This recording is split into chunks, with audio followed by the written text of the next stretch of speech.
আসসালামু আলাইকুম গাইস, দেখতে পাচ্ছেন আজকে বছরের প্রথম আম পেড়ে এলাম গাছ থেকে। এই বছরের প্রথম আম খাবো, পাকা আম। এই মাত্র গাছ থেকে পেড়ে আনলাম।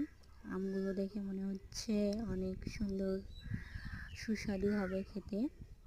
কত সুন্দর ভাবে পেকেছে আমগুলো, অনেক সুন্দর লাগছে দেখে। আশা করি খেতেও অনেক ভালো লাগবে। আমগুলো এখন পানিতে দিয়ে ভালো করে ধৌত করব, কারণ অনেক কাদামাটি জমে আছে, লেগে আছে। বুঝতেই তো পারছেন, বৃষ্টির দিন, রাস্তায় অনেক কাদামাটি, গাছ থেকে পাড়তে গিয়ে কাদামাটি ভরেছে।